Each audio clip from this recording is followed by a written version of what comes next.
Hello everyone and welcome back to Backlot Banter. My name is Tucker Hazel and today I am joined by my red, white, and blue co-host Tanner Dykstra, and today we're here to talk about Captain America Brave New World, the fourth, Tanner, count them, fourth Captain America movie.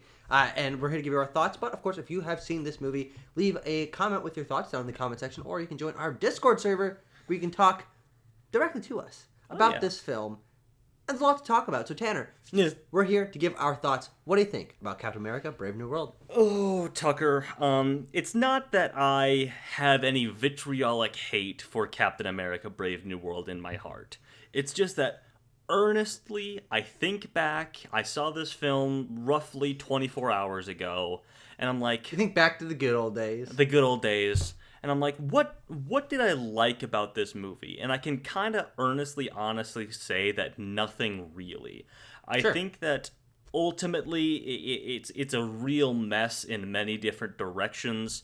It is trying to be of a very unique identity, but I think just really misses the mark and isn't really about anything in particular. It doesn't have many memorable moments to me, and as I said before, just a real muddled mess of like story and character and theme or message or whatever you want to say.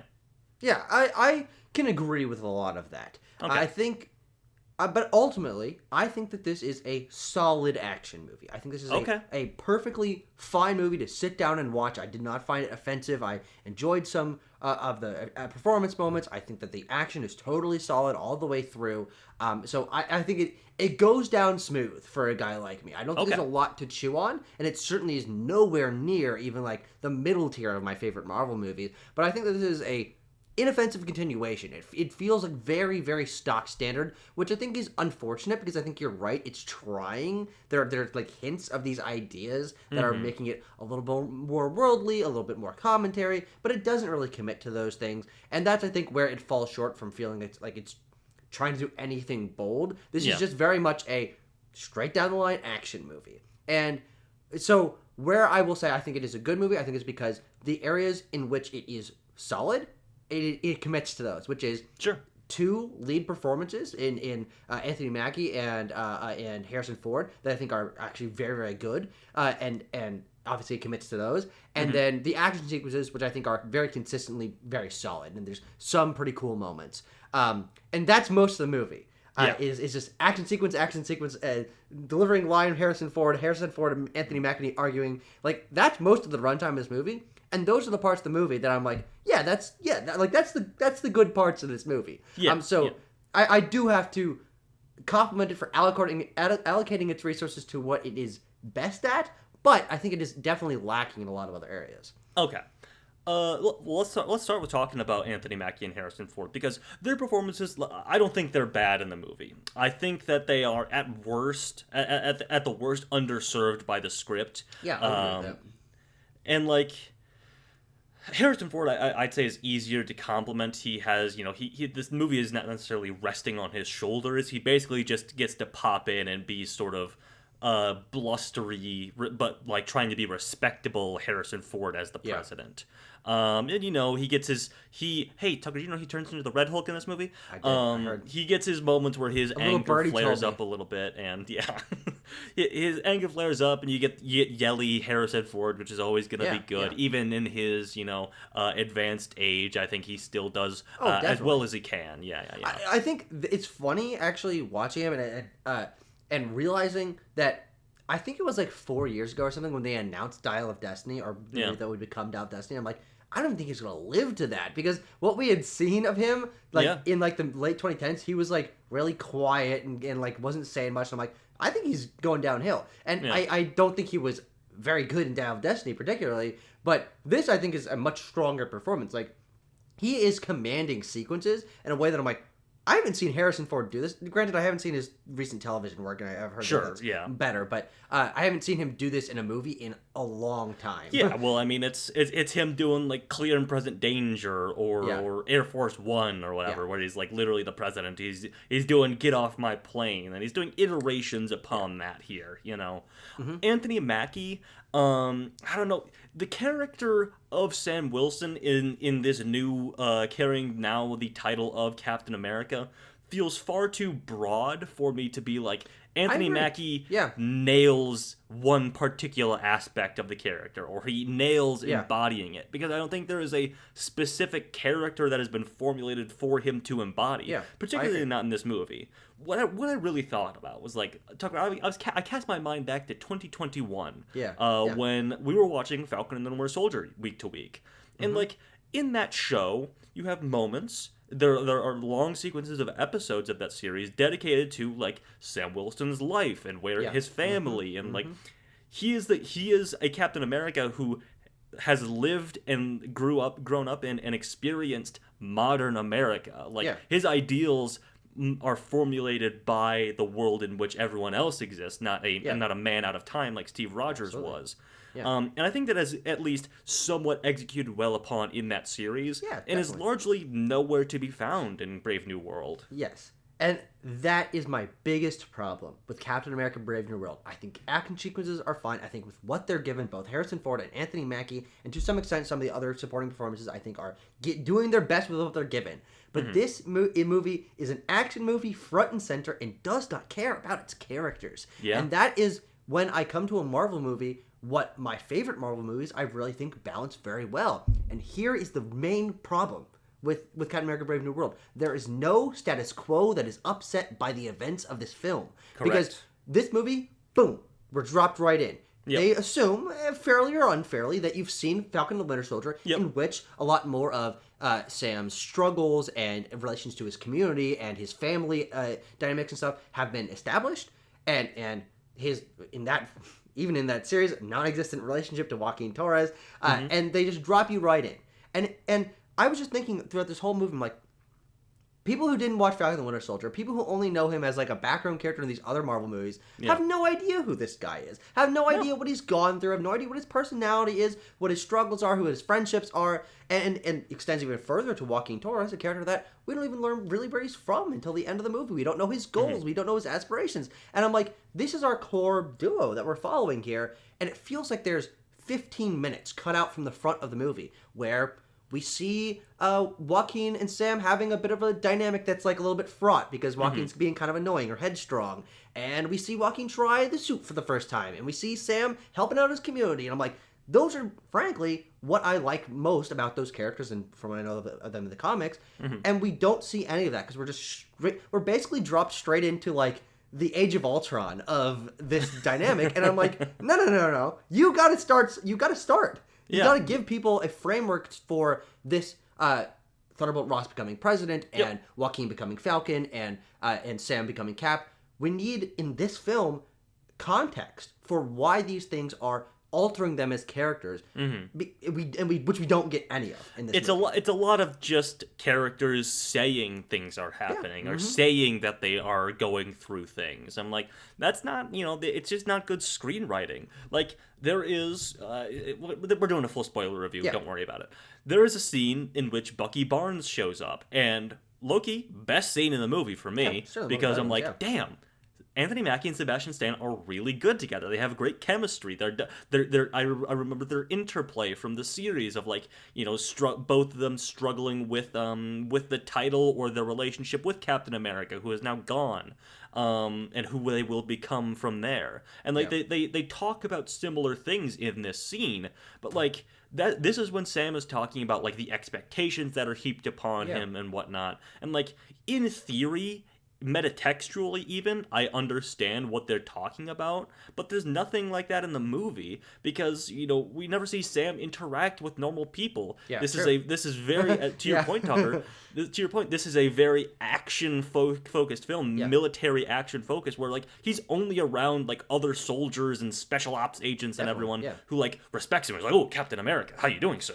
Like, like the only moment we see of him, he's like in a bar at one point, and the guy's like, "Drinks on me." And I obviously, having not seen the film up to that point, I was like, oh, okay, there's going to be some sort of thing of like the community and the bar and like the fact that he's helped them and stuff like that. And that never comes back around. And I totally agree that it's a lot of context that is missing in this film for Sam Wilson. I do feel, because I am someone who not only has seen Falcon and Winter Soldier and really liked it, I actually rewatched it, not recently, but I have seen it twice. Years ago, yeah. That I am able to bring in the writing knowledge from that film and know that they wrote this movie within the context of people should have seen that, but I do have to critique this movie for not properly establishing its characters and its stakes and personalities, and I think nowhere is that more of an issue than in the dynamic between Sam and Joaquin, that is just treated as this is a thing that we all know,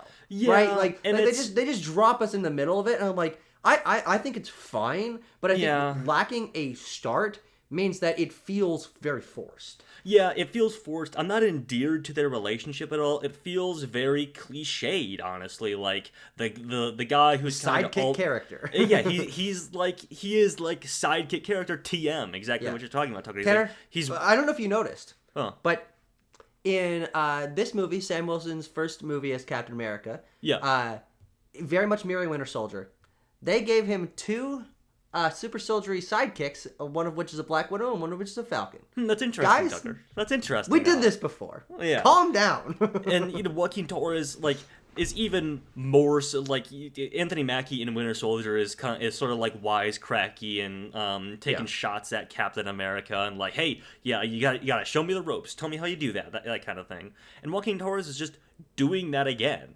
But we, again, like as you said, we lack the scenes where they are like not stopping terrorists and doing that. Where we lack the scenes where it's just the two of them in a stakes-free scenario. We sort of run or leading into that with the scene with the first scene in the gym with Isaiah Bradley, like this training thing. But then the screenwriters crash a car through the wall. It's like, oh no, guys, we got to get the plot of this movie going. You got to go to the fucking White House. So no more of this this cheeky little characterization for you two. Get your suits on and get in the limo, basically. And then we're off to the races with like presidential assassination and a brink of international incident and everything like that. It hits really, really quickly. Yeah. And it's funny because the only real context that this movie provides at the beginning is Thunderbolt Ross as president.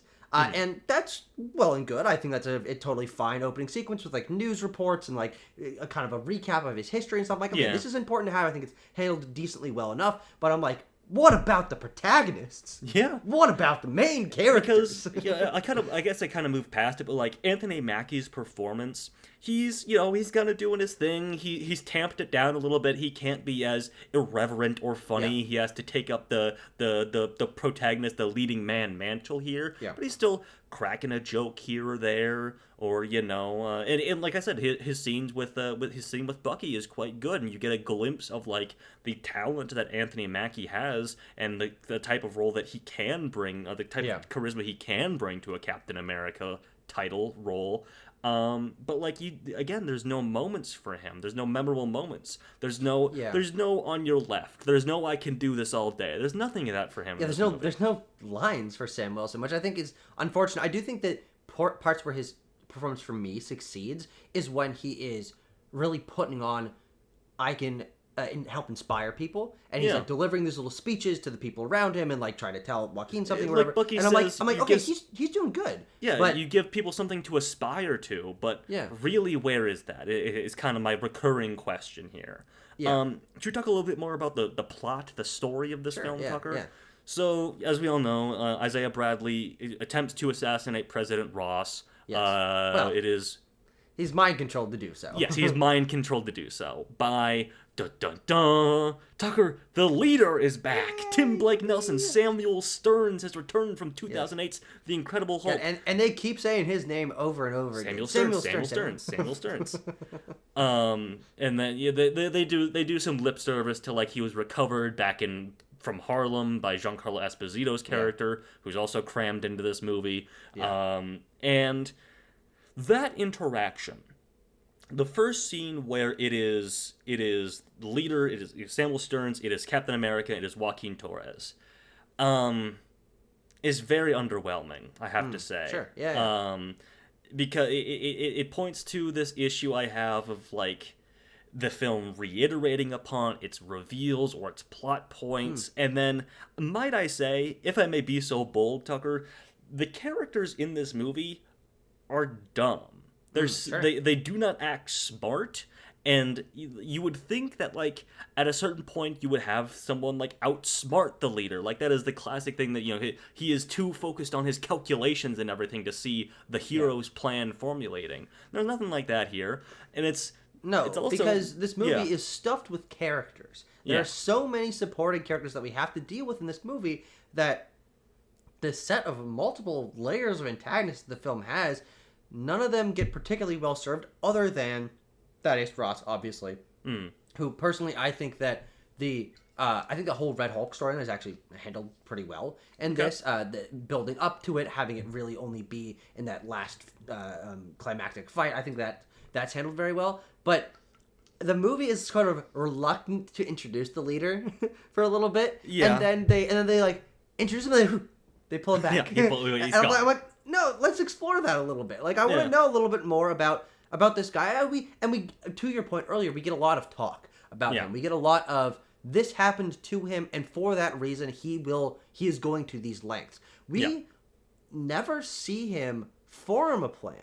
We see him execute on many plans, and he just has the plan. Technology that he's already made. But it's a little bit annoying, especially again if we're comparing this to another Captain America movie, compared to Baron Zemo, who we see going through all of the different steps and actions that he's taking to succeed in his master plan. They're obviously trying to do something similar here, with the real threat being someone whose mind is outsmarting everyone else and who can pit people against themselves.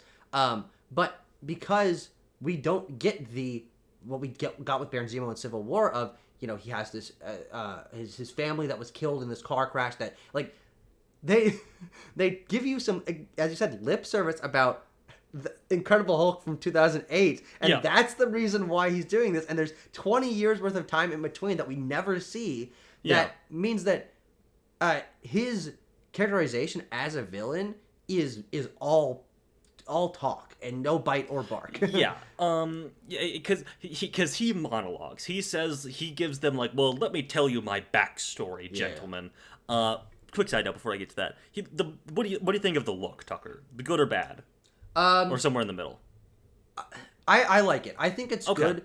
I think that I wish he was greener, but agree. I actually do like the sort of MCU-ified, more grounded take on the leader, where, like, his skull has sort of mashed with his brain. Like, he has that's a pretty cool that's fair interpretation of the character. And I think Tim Blake Nelson is given basically nothing to work with. He's totally fine with what he's given. But I like the design, actually. Sure. And I hadn't seen it before I saw it in the movie. So exactly. Hey. What was I gonna say? Oh yeah, so he says his whole plan. He's like, 20 years ago, Thunderbolt Ross, because this is like the motivation he has. President Ross, Thunderbolt Ross imprisoned me and used me for 20 years to, like, seek out his political ends. To ultimately, like, become president. And then he also had a heart condition, and so he asked me to fix that for him too, except I gave him pills that turned him into the Red Hulk. Yes. And that's his whole deal. And his plan... Well, so a couple things I think you're missing is, number one, Ross imprisoned him so that there would be someone to take the fall for the events of the Harlem attack incident in 2008. And promised that he would be released once he became president. And the reason that he is now giving him the pills is because he didn't release him. So he has months of these pills that are now in his system that are giving him fucking gamma radiation, whatever, that allow him to become Red Hulk. So there's like there is very much a revenge thing going on with the leader. Samuel Stearns, excuse me. Yeah, exactly. They don't call him the leader ever in this movie. No. There's phase 1 of his plan that is, like, make America and Japan go to war over the Eternals, the Celestial poking out of the Earth. Which now has adamantium in it. Totally fine way to introduce adamantium, I just want to say. I'm like, oh, that's reasonably clever. Yeah, it's fair enough. But they do end up putting a stop to that, and so he's like, fallback plan B is, I don't know, just have him turn into the Red Hulk. Yeah. Or that was also part of the plan, maybe? It's unclear, ultimately. No, I don't think it was, because he was supposed to turn into the Red Hulk on on the ship. boats. That's right. Yeah. He was getting there. Quite. And we got Edge. We got Red Hulk Edge. That's right. We truly did. No, we have to save that for the. We got Red Bald. Yeah, we gotta save that for about 10 minutes at the end of the movie. Come on, laugh at Red Bald. Come on. Okay, come on. Very good. Yeah, what was I gonna say? So like they don't really beat him either. He turns himself in, and like that, and then we have to fight Red Hulk. It's another instance of me feeling like there maybe was a better version of this script, of this storyline that got lost somewhere in translation or reshoots or re-editing. Much the same with like Giancarlo Esposito's character. Mm-hmm. Oh, sorry, I did want to talk about this. So Samuel Stearns talks about his whole motivation. And we get it, and we got it, and he's gone, and we have a fight scene that I didn't like too much. And then there is 10 minutes. Sorry, which fight scene did you not like? The one that's in the lab or whatever. Oh, that's fine. Yeah. And then there's like 10 minutes, and then Sam talks with Giancarlo Esposito's character, who has been captured, and he's like, "Okay, Giancarlo Esposito, give me the rundown on Samuel Stearns. Yeah. Tell me exactly what's going on with this guy since he hired you to try and kill me." And Giancarlo Esposito's like, "All right, here we go." And then he says the exact same thing that we just heard from Samuel Stearns 10 minutes ago. Mm-hmm. And I was like, that is the clearest indication of there were multiple versions of this movie, and they just left both explanations of the plan in for some reason. Yeah. I think we're finally getting to the crust of characters that I really think bog down this movie. Yeah. Because I don't mind an Act 1 villain that the hero has to stop that is actually being controlled by the mastermind. Whatever, doesn't really matter. The Batroc Leaper is what we like to call him. Exactly.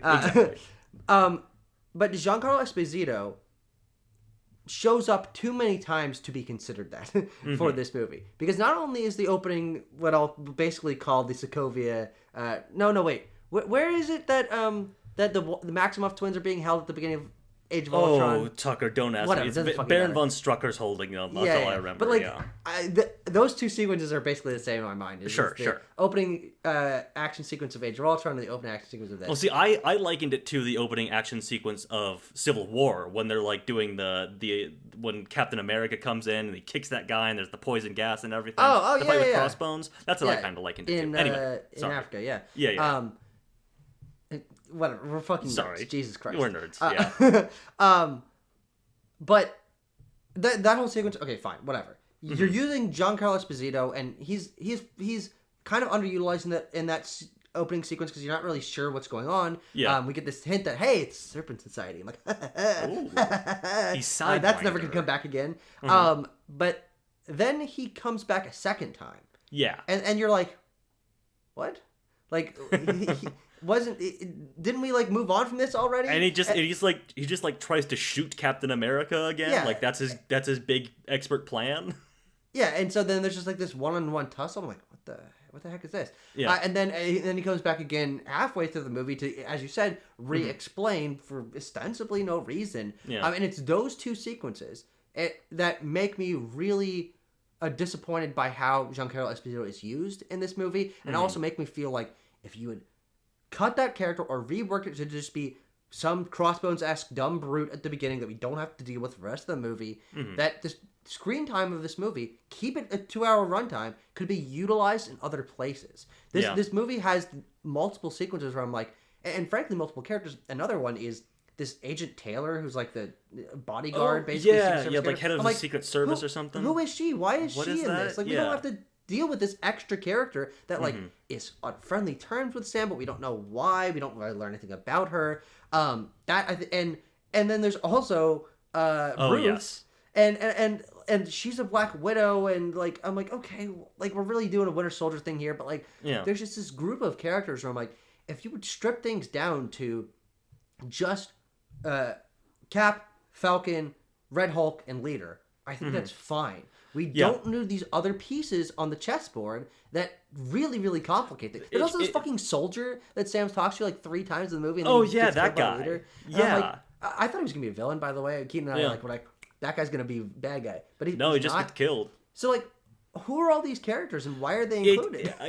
This is exactly what I mean by this movie is a mess. And we've jumped between how many plot points. We've barely talked about like the international skirmish that the United States is on the verge of over the thing, because there's just all these islands of ideas and plot points that are like that our characters are just kind of like pushed between. It's like, now it's time to move on to the third act set piece around the celestial thing, and now it's time to fight Sidewinder, which, by the way, I did hear, this is just rumor mill, I think, actually, but Giancarlo Esposito was added in during the first round of reshoots for this because test audiences felt like there was no villain in the movie without him.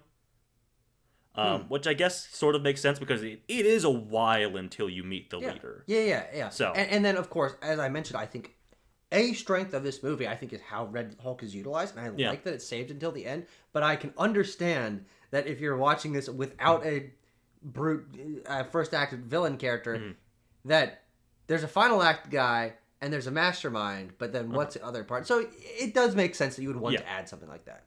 It's just poorly done. Yeah. I do want to mention, since we just brought her up briefly, Shira Haas as Ruth. Yeah.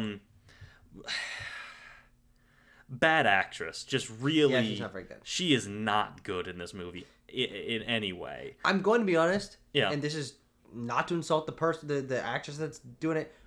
Her voice means that I cannot take this character seriously. She sounds like fucking Kermit the Frog. And I'm like, how did you find your way into this? You need to have some gravitas if you're gonna be in one of these movies.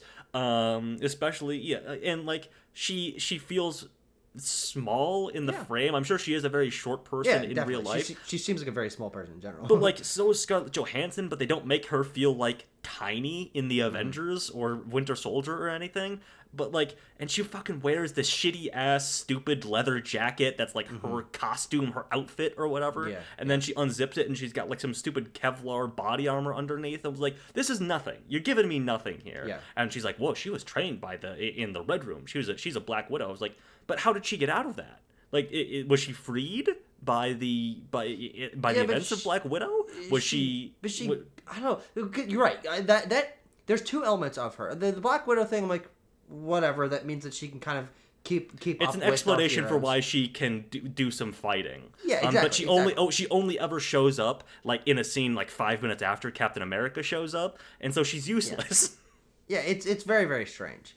And also, to be honest, you rewrite something just a little bit, you merge Ruth's character and Taylor's character into one character, the movie's all the better for it. You don't need fucking two people that are like the second in command or whatever. And like, I will say, and there was controversy around this, but I will say it, like, she was supposed to be an Israeli superhero called Sabra. Yeah. And they clearly reworked that to, like, I don't know, she's like the head of security for the president. I was like, okay, all right. And so why is she fighting alongside Captain America and everybody else? I don't really know. But the rewrite doesn't make sense to keep her, like, in the superhero action of the movie. Yeah, but obviously she was involved in way too many scenes to remove her. Exactly. And to be honest, I think that it does lead to a couple of questions, but I do think not making her an Israeli superhero and making her just like the fucking chief of security is a fine solution, and it avoids a lot of controversy. I think that was a smart decision to make. Tucker, what else? I'll mention the action sequences. I didn't like them. Like, I felt they were poorly edited, and I got bad vibes from them from the very first, like, the very first one we were talking about, when Sam Wilson's he's like bulleting down at 1 billion miles an hour towards the secret compound in Mexico, and then he lands, and it's like silent. It's silent when he lands. There's no like whoosh. There's no boom. I'm like, where's the? But then there's like a delayed boom. Because he's like, wait for it, and then that's okay. I'm like, that's why?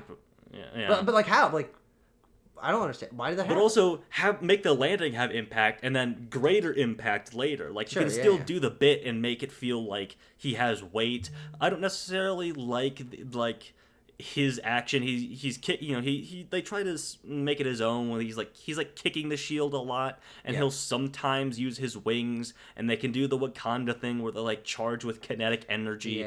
I don't know. The action sequences also just did not work for me, especially the one where they're like flying around the battleships and everything. Oh, okay. I was like, where? For me, it was like, where is anyone in relation to anything else in this? I can't tell which ships are American and which ships are Japanese. I can't tell which fighter. Maybe that's how war works. God, that's so true. That's so not how movies work, though. Yeah. No, I mean, I certainly understand that. I definitely enjoy them a lot more than you did. I think that there's a good enough variety between all of them. I actually really liked that action sequence around Celestial Island. I thought that was a pretty cool. One thing I will give this movie credit for is I think that,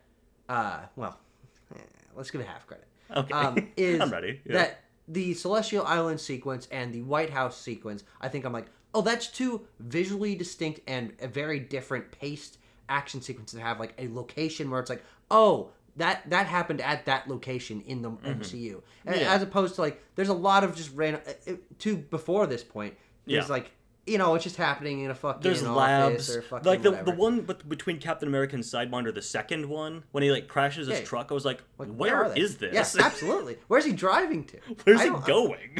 I totally agree. Because he looks like he just like pulled out like some suburb. I'm like, what? I also hate that he has a big fucking pickup truck, and I probably shouldn't have saved this stuff until the very end of the review, because I think it is interesting conversation, and we can go longer or not if you want to. But like, my two biggest major gripes with this, I've laid out quite a few of them, but like,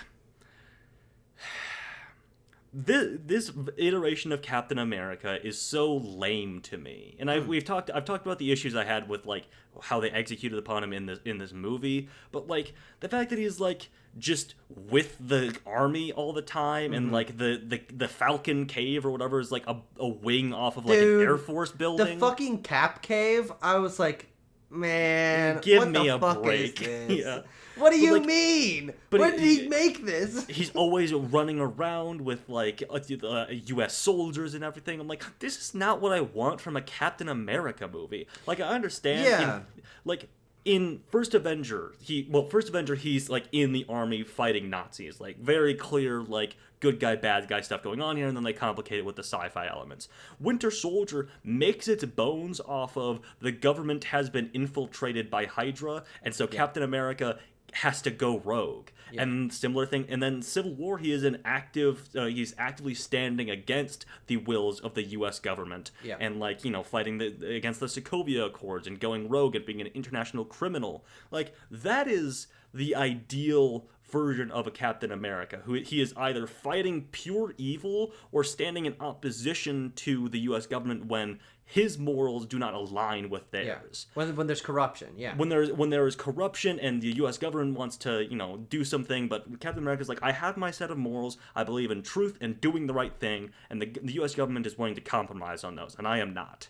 Yeah, and there's only a few moments where that's even tickled in this movie, so I definitely agree that that's an element that's very much lost. It does, by the end of the film, it is internally consistent, at least. I'm not saying that I prefer it, but there is this moment when Ross is on the raft and he's having a conversation with Sam, and Sam says something to the effect of, if we can't see the good in each other, then we've already lost. And so there's this element where, even though it's tough for him, even though he doesn't agree with Ross in a lot of these situations, he's trying to make it, trying to find a middle ground. That's like what the larger scope of the movie is about. He's like trying to find a middle ground to work together for a greater common good. And I'm like, okay, I think that's a fine enough narrative thrust for Captain America to justify his actions. But to your point earlier, it ultimately becomes, he's basically just buddy with the cops and the soldiers. He is friends with the president, and he is like, President Ross is a good guy. Why is everyone on his case? I believe that he can. It doesn't even really feel fraught, because there's this moment that I think is really awkward where Ross pulls him aside and says, I want you to restart the Avengers. Like, work with me, Sam. I'm like, okay, that's an interesting narrative thrust. It is immediately dropped after Isaiah Bradley attacks him in the White House, and then Ross is immediately like, and because of that, I don't want to work with you anymore. I'm like, why?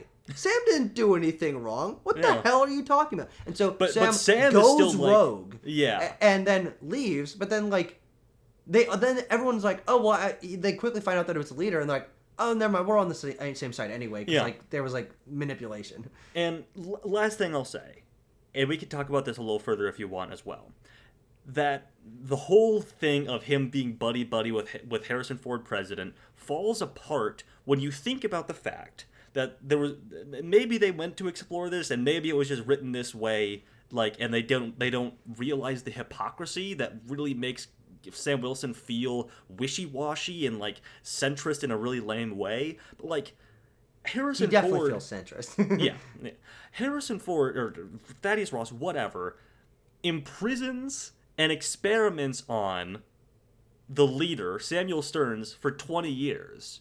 Yeah. Which is the exact same thing that the U.S. government did to Isaiah Bradley. Yeah.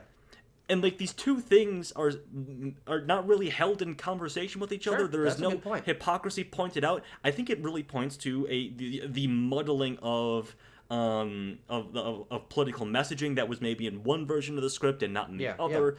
Two ideas that ended up bubbling up that are well, you can't have both of these. You can't have Sam. You can. You just have to explore that. Exactly. It does feel very much like I see the parallel between introducing Isaiah and having his history be kind of interesting. I do think it's underutilized in this movie. Yeah.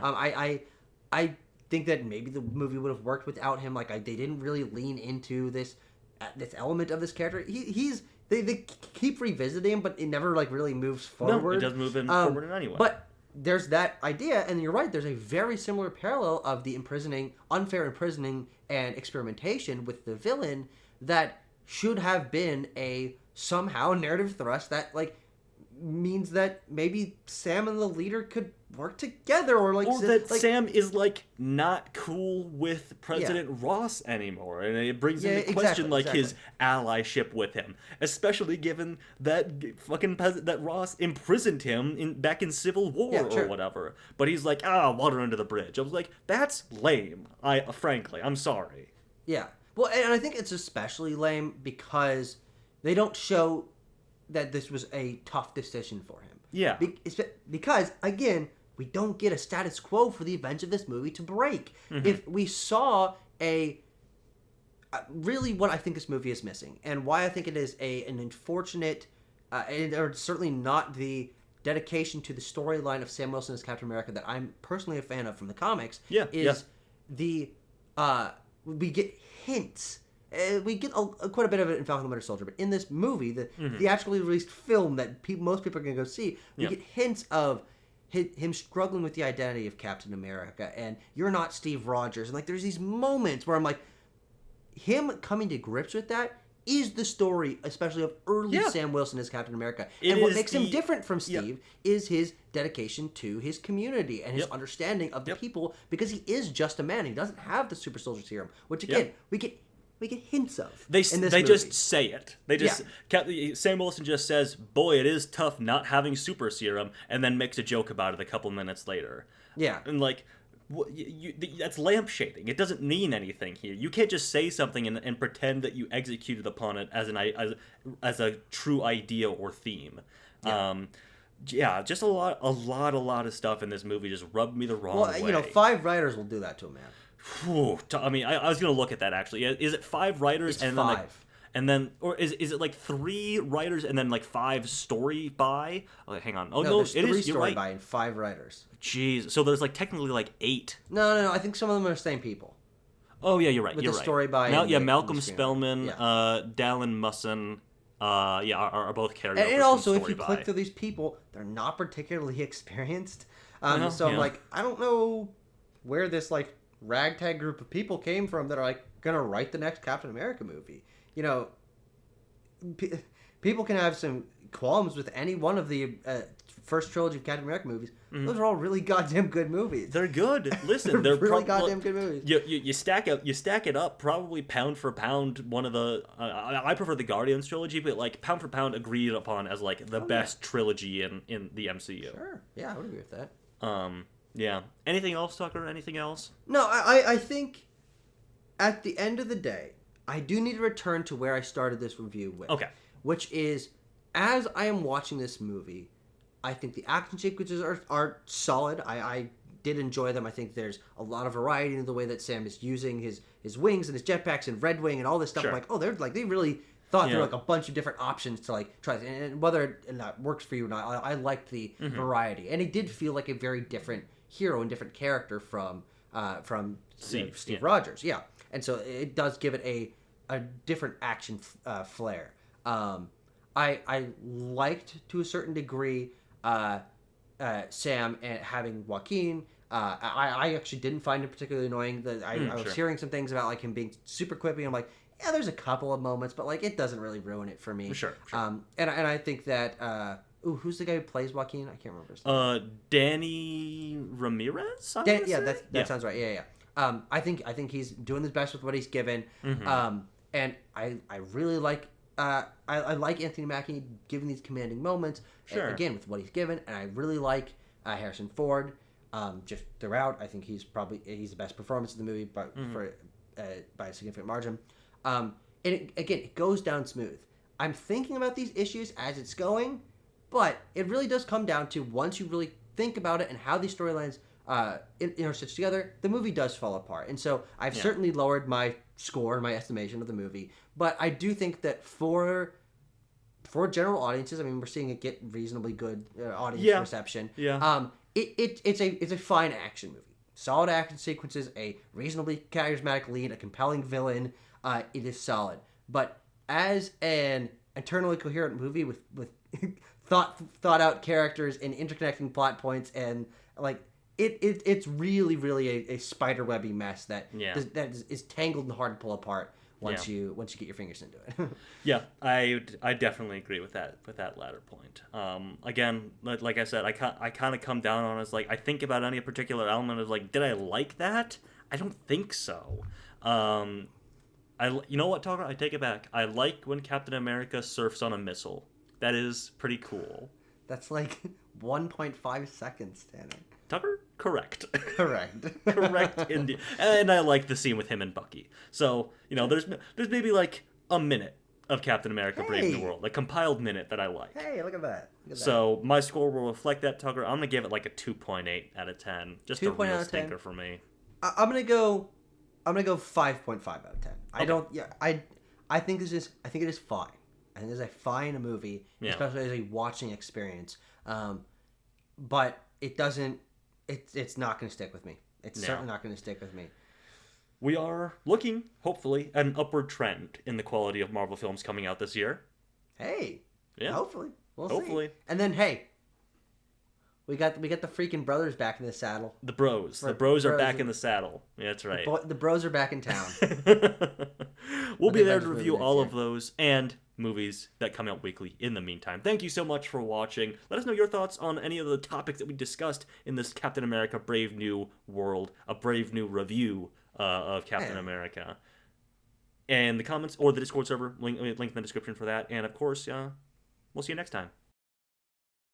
All right, we're back. We have more shit to talk about. Yeah, sorry. The Avengers future there's and a lot of post things. Credits. Yeah, that's right. Tanner, rant. I did find Joaquin Torres to be annoying. When he's talking, when the leader reveals himself, and Joaquin's line is, "Hey, you're not that smart." I was like, "You don't know this guy." Yeah, that what are you talking about? Like he has quippy moments like that just rub me the wrong way. And he's gonna be an Avenger, and I'm not looking forward to it. Frankly, lame military Falcon. Not looking forward to it. Frankly. Yeah, it is interesting because having him established and then having Sam's narrative, I use that very lightly, narrative thrust being something about him reforming the Avengers, and obviously that's something that's on his mind throughout the movie. It's not brought up very many times, but I'm like, ultimately, like, who does this guy know? Like, who is he? How is he going to put together a team? Like, most of the people that he like fought with across the course of these movies aren't interested in being heroes anymore, and that's I think what for so many of them has made them interesting, not if not more interesting, but at least continually interesting, is that they have graduated out of the hero roles or have passed away in some circumstances. But and then as Joaquin is in the bed and as he's like waking up from surgery or whatever, and they're talking about the Avengers, and he's like, oh, some Avengers, blah, blah, blah. I'm like, yeah, I mean, if he's Captain America's sidekick, he's kind of got to be in the Avengers, I guess. He's really like the number one choice, right? Like he's the first one you go to because he's right there. Yeah. And I'm like, it's fine enough to have the two of them as like a hero and sidekick duo because okay, their powers are similar, they're in a movie together, whatever. But I'm like, do we really need two guys with the same power on the team? Two guys with robot wings. Yeah. And then like Spider-Man. Like, do we? Maybe. I don't know. Yeah. And Ant-Man, they reference Ant-Man a couple times. They do. They love talking about Ant-Man in this movie. Joaquin Torres is apparently a huge fan of Ant-Man. Yeah. I don't know. It's very strange. But also, one Mr. Sam Wilson is going to have to lead an Avengers that fight against the fucking multiverse. That's right. He is. Because Samuel Stern, in all his freaking calculations, he's like, he's seen it in the probabilities. You know what's inevitable? Oh, that the multiverse exists and you're going to have to fight it. What are you fucking talking about? What? Truly, the most useless, pointless, meaningless post-credit scene in the MCU, period. Yeah. Like, we know. The point of one of these post-credit scenes is to, like, tease, like, something new and interesting and exciting that's coming. And even if, Tucker, sickos like you and I, knowing roughly comics history, knowing roughly the movies that are coming down the pike, like, these things aren't always a shock to us. But if you're an average moviegoer who is relatively tapped into the MCU at this point, hey, you know multiverse stuff is coming. Yeah. It's been happening for fucking 3 movies, okay? Yeah. Like, what is this scene? I really don't know. I mean, frankly, it is to plant the seed in the mind of Mr. Sam Wilson that this is something he's going to have to do with. But I don't understand why you would then save that for the stinger of this movie, because the next movie that Sam is going to be in is Avengers Secret Wars. Is that the first one? Doomsday, whatever. It doesn't fucking matter. Oh no, it's Secret Wars. Doomsday's first. Okay, whatever. And so like it's to warn him about it. But for us as an audience, I think it just means that. Because it also just raises some questions like, why does the leader know about this? Like, because he's so smart. God, he's so smart. That doesn't make any fucking sense. He's so smart. But also, and I know this is not even something you really need to think about at all, but like, I was like, you know, we have this scene, the ending scene with Ross in the raft and Betty shows up and whatever, and I'm like, who else is in the raft? Who has been in the raft? Oh, I saw a good tweet about this of like who is in the raft. It's like a character from the Defenders. Trish Walker is in there. Okay. Abomination was in there and isn't anymore. No, isn't he like? Is he back? Well, where we leave him in She-Hulk is that he's like leading a fucking like yoga camp or something. Oh, that's right. So he's not in there anymore. Yeah. There's like 3 characters that are in there that you're like, who? To all of them. Yeah, but interestingly enough. And I don't really know how the raft is structured. We really only ever see like one set of like fucking prison circle cells. rooms. Yeah. But like, as Sam's talking to Ross, I'm like, well, shouldn't Mr. Samuel Stearns also be in one of these cells? Because we don't. Yeah. He doesn't say Jack Diddley in that. Like, I'm like, there's no indication that there's anyone else in any of these cells. And then we get a post credits of like Sam coming back to the raft. Yeah. Or like different floor. I don't know. And then he's talking to him like, well, then where's Ross? Like. What? I don't know. Ross is on the floor that all the Avengers were on. He's on the good guys that we have to imprison for a little bit floor, and then the leader is on the actual bad guys floor. Yeah. There's also There's also the implication with the fact that it's been these pills that are like building up in his bloodstream that give him fucking Hulk powers. That like it's not permanent with him. And like, so they just kind of hold him until like he's good, until like he poops it out, like he like gets it out he passes him like a kidney stone. Yeah, it's like he urinates out all the fucking gamma. Red Hulk I don't know. juice. It's really odd. And is he gonna come back? He's not president anymore. Oh, another thing. Oh god, here we go. They fucking hand wave away all of the like closing elements of this movie in that conversation with Thaddeus Ross, where he's like, "I'm so glad that you're not president anymore, and you apologize for all this, and you turned yourself." And I'm like, and that Japan is now working together with all this. Adamantium's going to the world. I'm like, Dad, you should show me that. Fuck you. Oh no, Tucker, we got to get out of there. We got to get out of there as quick and hot as possible. Yeah, I don't know, but there's like some weird questions that these last couple sequences raised, and I'm like, yeah, I don't know. Doesn't leave a great taste in the mouth. No, it's bad. It was bad, I think. Yeah. Bye.